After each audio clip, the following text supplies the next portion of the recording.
Hello दोस्तों, स्वागत है आपका हमारे यूट्यूब चैनल पढ़ाई वाला में। दोस्तों, आज हम बात करेंगे झारखंड की कृषि के बारे में।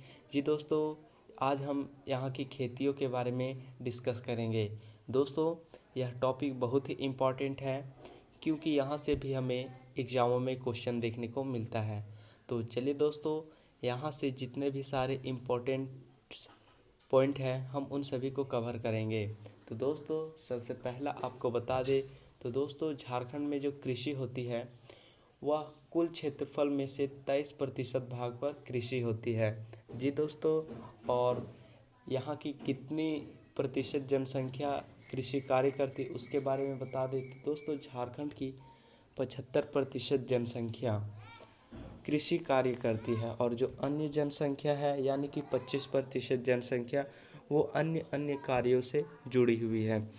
दोस्तों, लेकिन हमारे वैज्ञानिकों का मानना है कि झारखंड में 38 लाख हेक्टेयर भूमि पर कृषि हो सकती है। लेकिन दोस्तों, इतनी भूमि पर हमारा कृषि कार्य नहीं होता। हमारा 23% भूमि पर ही कृषि कार्य संभव है। क्योंकि दोस्तों, जैसा कि आप सभी जानते हैं, झारखंड हमारा पठारी इलाका है।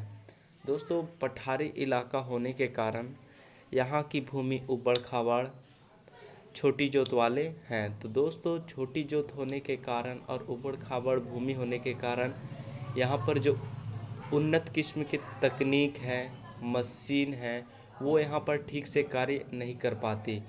तो दोस्तों, जिसके कारण यहाँ पर 23% भूमि पर ही कृषि कार्य संभव है। तो दोस्तों, अब आगे बता दें यहाँ की सिंचाई के बारे में। तो दोस्तों, जैसा कि आप सभी जानते हैं कि झारखंड हमारा पठारी इलाका है। दोस्तों, पठारी इलाका होने के कारण यहाँ की नदियाँ वर्षा पर आधारित है। तो दोस्तों, उसी प्रकार हमारा कृषि भी वर्षा पर आधारित होती है। यानी कि दोस्तों, जब वर्षा का पानी यहाँ पर रहता है तब तक यहाँ कृषि अच्छे ढंग से चल पाती है। और दोस्तों, बाकी बात उसके बाद कृषि कार्य अच्छे से नहीं हो पाती।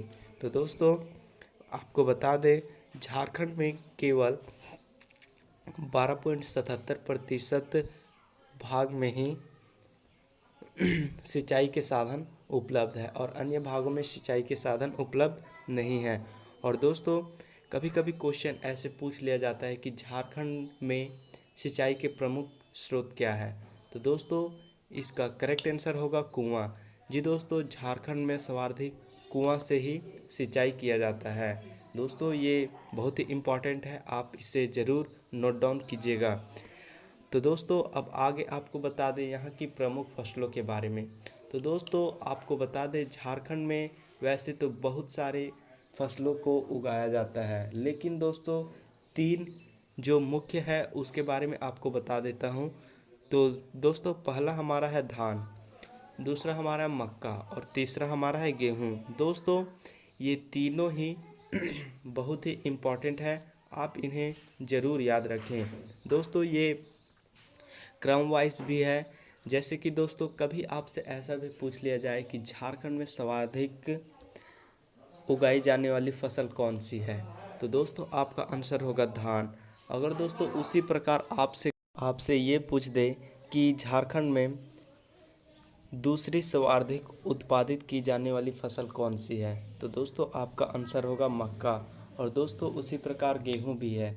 दोस्तों, गेहूं उत्पादन की दृष्टि से तीसरा स्थान पर आता है। तो दोस्तों, ये तो था हमारा इम्पोर्टेंट। दोस्तों, अब धान के बारे में आपको बता दें तो दोस्तों, जैसा कि आप सभी जानते हैं, धान हमारे राज्य का एक महत्वपूर्ण खाद्य फसल है।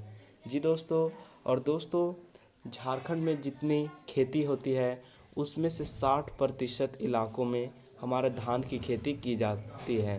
तो दोस्तों, ये भी आपको याद रखना होगा दोस्तों, क्योंकि ये भी बहुत ही इम्पॉर्टेंट है।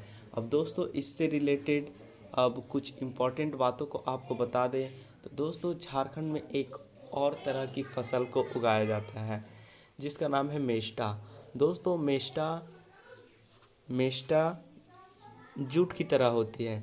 जी दोस्तों, और यह हमारे झारखंड में भी उगाया जाता है। दोस्तों ये बहुत ही इम्पोर्टेंट है क्योंकि ये एक बार झारखंड के एग्ज़ाम में आ चुका है। तो दोस्तों ये मोस्ट इम्पॉर्टेंट है। और दोस्तों उसके बाद आपको बता दें तो दोस्तों भारतीय कृषि अनुसंधान संस्था हमारे राज्य में ही स्थित है। तो दोस्तों ये भी काफ़ी इम्पोर्टेंट हो जाता है। तो दोस्तों इसके बारे में आपको बता दें यह हमारे हजारीबाग ज़िला में ही स्थित है। तो दोस्तों आई होप आपको ये वीडियो अच्छी लगी हो तो लाइक, कमेंट, शेयर और सब्सक्राइब करना ना भूलें।